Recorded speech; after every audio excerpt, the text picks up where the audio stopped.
অন্ধকার লেখাগুচ্ছ ৩৭।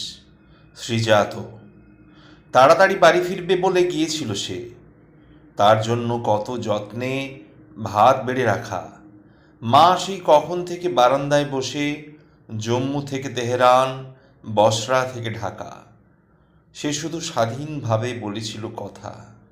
নেমেছিল অন্ধকারে, একা মোম হাতে। সময়ের সাফল্য না তারই বিফলতা, ভাত ঠান্ডা হয়ে আসে বোঝাতে বোঝাতে। একটু পরে মার কাছে বুকে হেঁটে যাবে, ভূমিখণ্ড জড়ো করে তৈরি মৃতদেহ।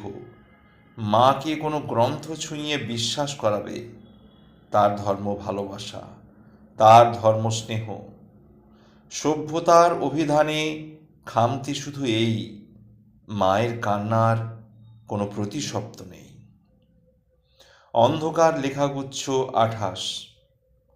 যে মুহূর্তে ফুল ফোটে আমি জানি ঘ্রাণ, যে মুহূর্তে বাঁকে নদী আমি দেখি পথ, যে মুহূর্তে জমে সুর আমি খুঁজি গান, যে মুহূর্তে কথা কাটে আমি ভাবি জট, যে মুহূর্তে তুমি ভাবো শুধু তুমি ঠিক, যে মুহূর্তে তুমি হাতে অস্ত্র তুলে নাও সেই মুহূর্তে আমিও তো চিনে রাখি দিক।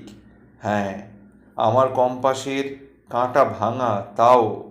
যে মুহূর্তে আমি বলি মানি না সীমানা, সে মুহূর্তে আমি থেকে তৈরি হয় ১০ আড়েলে, তখন তুমি শানাচ্ছ নিশানা। যে মুহূর্তে ছোড়ো তীর তুমিও নিঃশেষ। জীবন অনেক বড়, কে কদিন বাঁচে, আমি শুধু ঋণী থাকি মুহূর্তের কাছে। অন্ধকার লেখাগুচ্ছ ১৩। স্বপ্নে দেখি মরুভূমি, রোদে পোড়া বালি, ক্যাকটাস না, ফুটে আছে গুচ্ছ কাটা হাত, মরিচিকা, জল নয়, চমকানো ভোজালি। হিংসা এখানে খাদ্য, ধর্ম অজুহাত।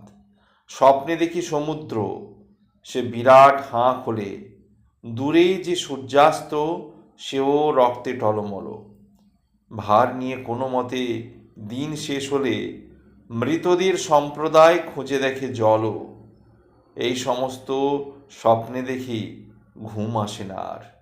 বাতাসকে প্রশ্ন করি কি হবে উপায়, কোন পথে শান্তি পাব, হাওয়া নির্বিকার। তারপর ধুলো উড়িয়ে সে বলে আমায়, আগে সেই বাড়ি থেকে নিয়ে এসো চাল, যে বাড়িতে কোনো হত্যা হয়নি গতকাল।